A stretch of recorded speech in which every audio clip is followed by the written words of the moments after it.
Maintenant, changeons de continent, passons de l'Égypte à la Chine, où la même géométrie apparaît sur un autre site sacré construit en 1420. Then you go to the Forbidden City. Rendons-nous à la cité interdite, où résident les dieux du soleil, et où l'on trouve à l'entrée les chiens fous, gardiens de la connaissance. Ils gardent la connaissance sous leurs pattes. La même géométrie de 64 unités d'énergie est de nouveau encodée. Je me suis alors demandé si le fait que le même dessin apparaisse dans des lieux importants sur deux continents différents était une simple coïncidence. Mais ensuite, Nassim m'a montré que cette géométrie de 64 unités d'énergie est encodée dans différentes cultures tout au long des siècles, partout dans le monde. L'arbre de vie kabbalistique hébreu crée également une structure identique, le vector equilibrium, y est de nouveau intégré à chaque niveau. L'antique sagesse chinoise intitulée Yi Jing est basée sur 64 hexagrammes, symboles composés d'une série de 6 lignes, certaines continues, d'autres cassées. Ceux-ci, une fois assemblés comme les 6 bords d'un tétraèdre, forment le cristal à 64 tétraèdres.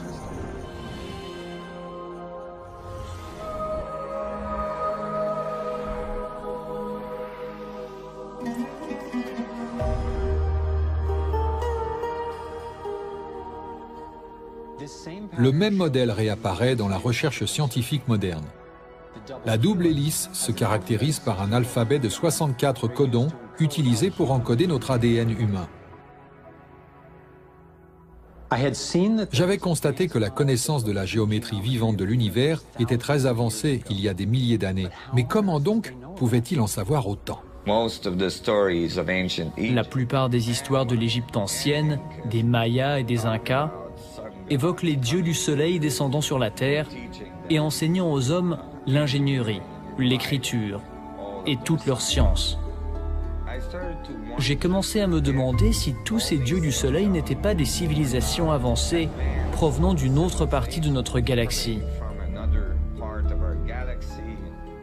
Dans beaucoup de cultures anciennes, les textes les décrivent comme arrivant dans des bateaux volants, ou dans la tradition védique, des machines volantes, etc.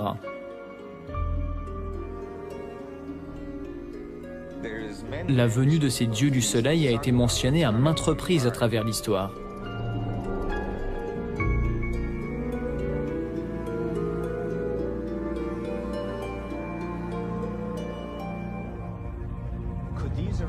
Se pourrait-il que ces premiers pilotes d'au-delà de notre monde soient à l'origine du partage de ce code ? Se pourrait-il qu'ils exploitent vraiment son pouvoir pour se propulser à travers le cosmos ? Je ne pensais pas que mes recherches me mèneraient jusque-là, et ces notions ont ébranlé mon univers. Mais Nassim disposait de preuves imposantes pour appuyer ses théories, et je ne voyais pas d'autre moyen rationnel permettant d'expliquer que des concepts mathématiques et physiques avancés remontent à plus de 3000 ans. J'ai fait appel à l'un des chercheurs les plus expérimentés, le Dr Stephen Greer, fondateur du Centre d'études de l'intelligence extraterrestre. Il a mené des centaines d'entretiens avec des témoins militaires et gouvernementaux haut placés. Donc lorsque nous parlons d'intelligence extraterrestre, nous parlons de civilisations douées de sensations comme nous, mais dont les technologies et peut-être les capacités sociales sont telles qu'elles ont été capables de devenir des civilisations interstellaires ou interplanétaires. Si vous considérez le fait que les estimations les plus prudentes suggèrent que dans la galaxie de la Voie lactée, il existe au moins 10 000 planètes identiques à la Terre, avec une vie intelligente, et qu'il est probable qu'au moins la moitié soit au moins aussi avancée que nous, il devient presque certain qu'il existe une vie intelligente en dehors de la Terre, qui maîtrise les lois de l'univers au-delà de ce qui est actuellement enseigné au MIT et à l'Institut de technologie de Californie, suffisamment pour être capable d'effectuer des transferts à travers l'espace-temps, en temps réel, sur de grandes distances interstellaires. Nous disposons de plus de 4000 cas d'objets ayant atterri sur la Terre ferme et ayant laissé une preuve physique de leur passage. Nous disposons de plus de 3500 cas de pilotes rapportant ces faits. Nous disposons de centaines de cas, y compris celui du plus éminent chercheur de l'administration fédérale de l'aviation civile américaine, John Callahan, ainsi que de nombreux autres opérateurs ayant pu suivre sur radar ces objets parcourant des dizaines de milliers de kilomètres par heure ou se dématérialisant et réapparaissant ensuite à un autre endroit du ciel. Oui, il y a bien eu visite extraterrestre. Il y a eu des vaisseaux écrasés. Il y a eu des matériaux et des corps récupérés. Nous sommes en contact avec des étrangers qui ne viennent pas d'un autre pays, mais d'un système solaire différent. Et j'ai été complice de cela. J'ai vu des documents faisant référence au Roosevelt rapportant plusieurs exemples d'objets volants non identifiés, et ce particulièrement après le chargement à bord d'armes nucléaires. Et mon commandant m'a dit, « Jordan, qu'as-tu dans ton journal de bord? Ce n'est jamais arrivé. » Les membres d'équipage qui étaient de service ainsi que ceux qui venaient de terminer ont tous vu l'OVNI voler en plein ciel. C'était un objet métallique circulaire et d'après ce que j'ai compris, les missiles étaient à l'arrêt. Cela signifie qu'ils étaient hors service. Quelque chose avait mis ces missiles hors service. Maintenant, rappelez-vous, ces objets volent à plusieurs milliers de kilomètres par heure. Cette chose tire un faisceau lumineux vers l'ogive, la touche, puis repart dans les airs. Alors que nous sommes tous ébahis, elle tire à nouveau, fait le tour, tire encore, puis encore, et disparaît comme elle est venue, et l'ogive est HS. À ce moment-là, nous avons eu la sensation d'avoir été en présence d'extraterrestres. Ils ont pris le film, ont dévidé la pellicule jusqu'à l'endroit où apparaissait l'OVNI, puis ils ont pris une paire de ciseaux et ils ont coupé. Ils ont mis cette partie sur une autre bobine et l'ont rangée dans leur porte-documents. Ils ont rendu le reste du film au Major Mandsman et lui ont dit « Pas besoin de vous rappeler, Major Mandsman, la gravité d'une atteinte à la sécurité nationale, n'est-ce pas? Nous considérons que l'incident est clos. » Allez raconter que vous avez été impliqué dans un incident avec un OVNI. On vous regardera en se disant qu'on ferait mieux de vous passer la camisole.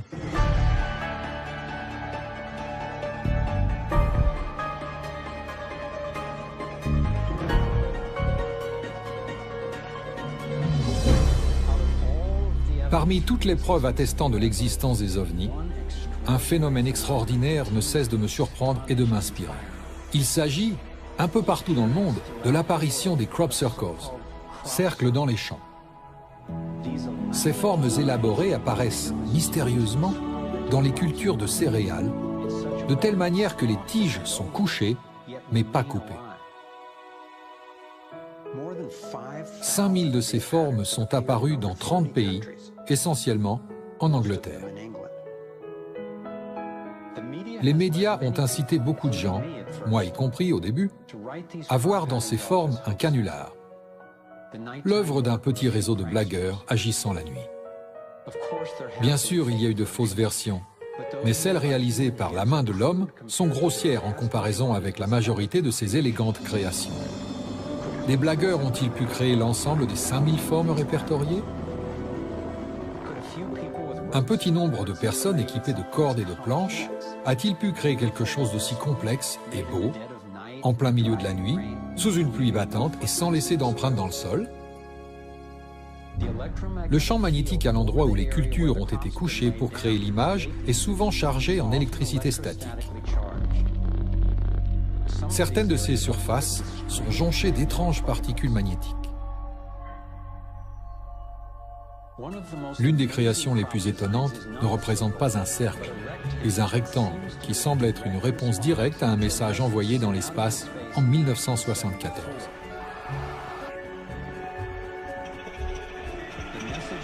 Le message était un signal radio indiquant la localisation de notre planète dans le système solaire et la présence des terriens, envoyé dans l'espoir qu'il puisse être reçu et interprété par une intelligence extraterrestre.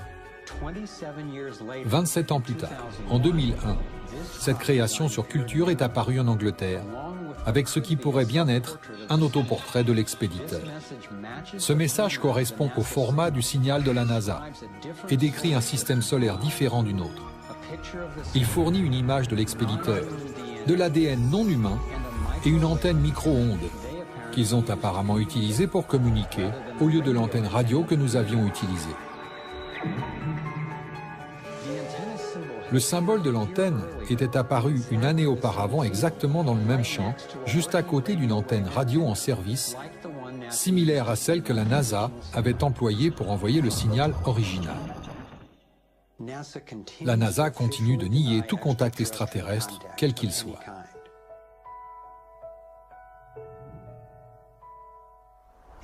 Et pourtant, année après année, ces créations spectaculaires apparaissent.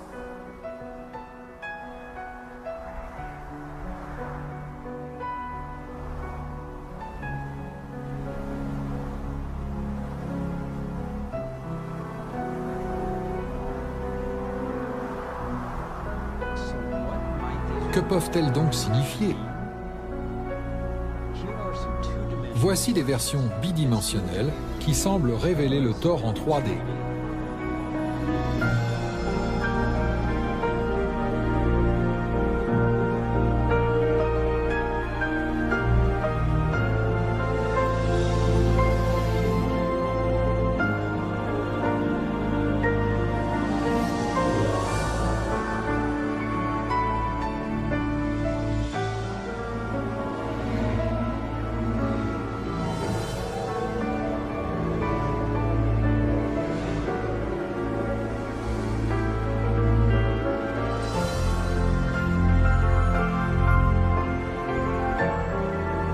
Et ici, nous avons le vecteur équilibrium.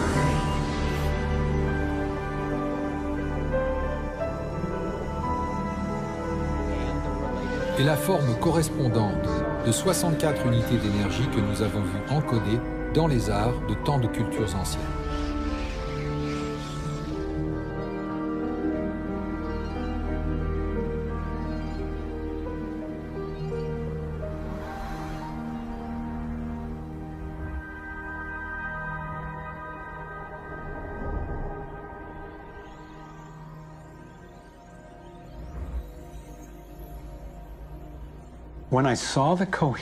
Lorsque j'ai constaté la cohérence entre les crop circles et les encodages antiques, j'ai pensé sans me préoccuper de qui les avait créés et de leur provenance, que ces dessins devaient avoir un rôle important. Ils sont tellement cohérents. J'en suis venu à croire que le modèle du Thor et le vector équilibrium, particulièrement sous la forme du cristal à 64 tétraèdres, nous montrent comment l'énergie fonctionne dans l'univers, afin que nous puissions apprendre à nous aligner sur elle. Je crois qu'ils nous fournissent un modèle pour accéder à l'énergie d'une manière propre, sûre et illimitée, ainsi qu'un nouveau moyen de propulsion. Quel message plus important pourrions-nous recevoir, surtout maintenant, de leur point de vue, étant donné que nous commençons à étendre notre emprise négligente au-delà de notre planète? J'ai eu confirmation de cette notion lorsque j'ai rencontré le docteur Jack Kasher, ancien professeur de sciences physiques à l'Université du Nebraska, qui a également mené des recherches sur les phénomènes liés aux ovnis. Lors de sa présentation au symposium Sequoia, le docteur Kasher a montré une remarquable série de dessins réalisés par une femme, Lane Andrews, qui prétendait avoir été invitée sur un vaisseau extraterrestre. J'ai été surpris de voir les croquis détaillés du champ d'énergie toroïdal dont elle expliquait qu'il propulsait l'engin et protégeait ses passagers. Par la suite, je me suis entretenu avec James Gilliland. James dispose de nombreuses heures de films portant sur les ovnis dans son ranch de Mount Adams, dans l'État de Washington. Il prétend également avoir été embarqué à bord d'un vaisseau extraterrestre. Ce qui m'a sidéré, c'est le fait qu'il n'avait jamais rencontré Lane Andrews et qu'il n'avait pas connaissance de son expérience. Pourtant, il a décrit un phénomène étonnamment similaire, de nombreux vaisseaux pourvus d'anneaux de lumière tournoyants. Se pouvait-il que le fait que James et Lane décrivent la même dynamique du Thor et que ces deux personnes aient été considérablement harcelées par le gouvernement et les militaires soit une coïncidence? Pour certains, l'idée de l'existence des ovnis peut paraître folle. Pourtant, d'un autre point de vue, cette idée est tout à fait plausible. La Terre est âgée de 4,5 milliards d'années, soit 4500 millions d'années. Pourquoi ne pourrait-il pas y avoir une autre planète presque comme la nôtre? Disons une planète âgée de 4501 millions d'années. Ses habitants ont 1 million d'années d'avance sur nous, et à l'échelle galactique, ils sont presque nos jumeaux. Où serons-nous dans 1 million d'années? Nous aurons résolu tous ces problèmes et trouvé d'autres voies, qu'il s'agisse de trous de verre ou de brèches spatio-temporelles. Il doit y avoir un moyen de générer de l'énergie afin de pouvoir la tirer du vide. Le fait qu'ils soient présents nous montre qu'ils ont trouvé ce moyen. C'est un choc important pour le système humain. Je comprends que les gens de notre génération qui aspirent à occuper des fonctions politiques, etc., n'osent pas aborder la question. Parce qu'il s'agit là d'une remise en question de notre vision du monde. C'est un défi fondamental à notre vision du monde. Nous en sommes donc là, une espèce relativement immature qui se débat avec une possible autodestruction. Si s'aligner sur le tort implique de détenir la clé d'une nouvelle forme d'énergie, propre et sûre, imaginez les conséquences. Cela pourrait représenter l'avancée technologique la plus révolutionnaire de tous les temps. Qui ne voudrait pas d'une source d'énergie illimitée et disponible gratuitement? Il s'agit d'une question clé. C'est ce qui m'a conduit au point suivant.